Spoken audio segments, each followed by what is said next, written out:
Good afternoon, everyone. So my name is Stéphane Péan. I am the leader of the Digital Cities Action Line at EIT Digital. EIT Digital is an open innovation organization to drive digital transformation in Europe. We have a go-to-market mindset, and our mission is to impact society, growth, economic growth, and also societal impact. So I'm going to introduce the innovations evolution and also the connection between digital cities and the future of transportation.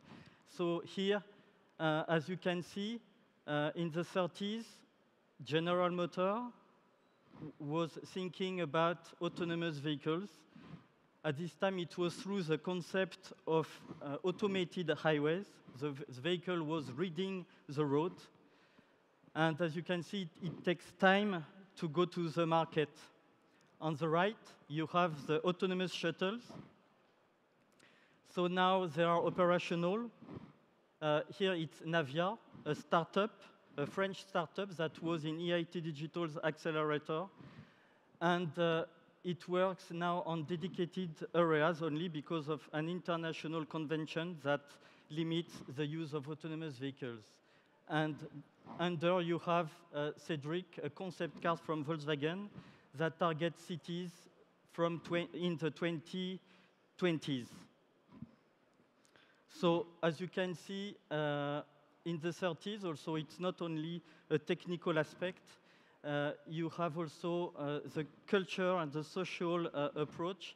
At this time, they play dominoes in the autonomous cars. So how are we going to use those vehicles in the future in a social and cultural way? It is the question. Digital transformation on transportation takes time. Here, it's an example for the connected car. It doesn't come, it's not built overnight. It's a long process through research. And during the last decades, a research community called ITS, Intelligent Transportation Systems, developed a lot of solutions with different leaderships. So at the beginning, in the 60s, 70s, the leadership came from the governments because they wanted to focus on infrastructure and to collect the traffic data. Later in the 80s, 90s, it was the turn to the car makers. They developed car navigation systems and telematic services in the vehicle. There was a big launch of the ITS conference in the 1995 to promote ITS in the world through Europe, US, and Japan leaders. And it was also the coming of internet. And in the 2000s, we had also disruptive innovators such as TomTom with their personal navigation devices. And later on, the deployment of smartphones and high-speed data, 4G and so on. So we had on the market personal navigations that was in competition with the car navigation systems. And the big disruption comes from the big tech, from America, mainly from America. Google, Apple, Uber, and also Tesla. So now the car makers are in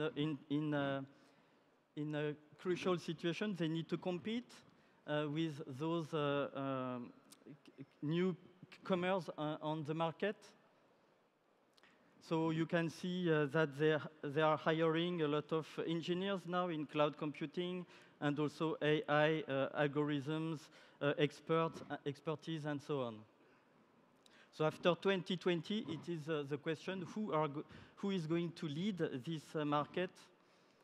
In Japan, of course, the Japanese car makers have the leadership, and Toyota will lead the Tokyo Olympic Games, and there they will promote their last development. But in US and in Europe, we still don't know who will be the winner between the big tech and the car makers.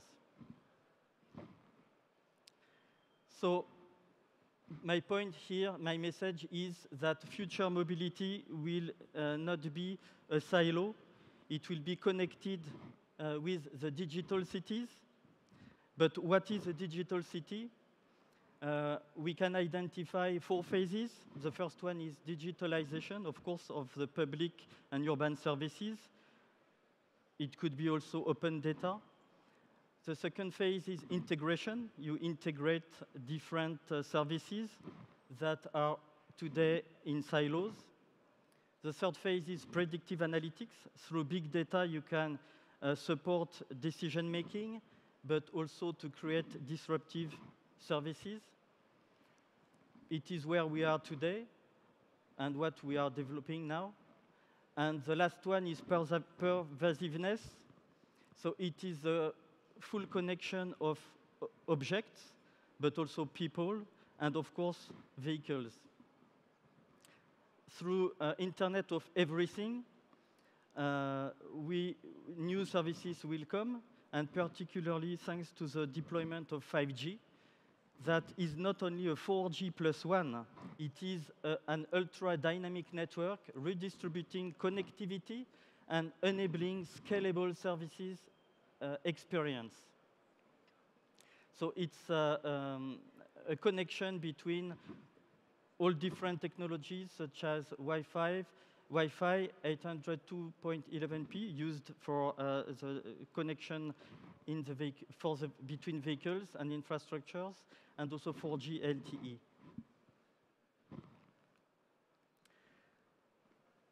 So EIT Digital is already involved to create the future through use cases. So technology is not the most important. The most important is to find use cases, even though you can have IoT and 5G, you need to create the services behind. So at EIT Digital, we have innovation activities. Here are some examples. Of course, we target services such as mobility as a service that can integrate all the modes, cars with public transportations and also car sharings or bike sharings and so on. It's an integration between the modes, but also for the payment, e-ticketing. Another example, smart parking. Of course, you have application today, but we would like to develop a solution with predictive analytics, predictive data, to find where we can park the car, and also the development of the integration in the car and not only in the smartphone. Another example of our innovation activity, ITS. This one is cameras that can identify the occupancy inside the vehicle. Today we can identify only the vehicle, but not how many persons are in the car. We are developing this solution right now, and it will be on the market at the end of this year. Also, the drones. We have in the pipe different innovation activities. So drones can be used for urban logistics. Of course, we have to change the rules, but for example, you can use drone to bring fresh blood in case of emergency.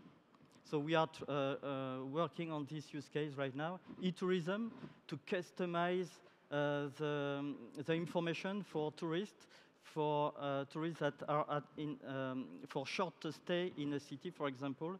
And we are developing and deploy a platform based on FiWare. It is an open architecture, an open platform to boost urban services in cities. Our competitive advantage as an organization is that we combine research, business, and education. And as you can see, we have a lot of partners in Europe.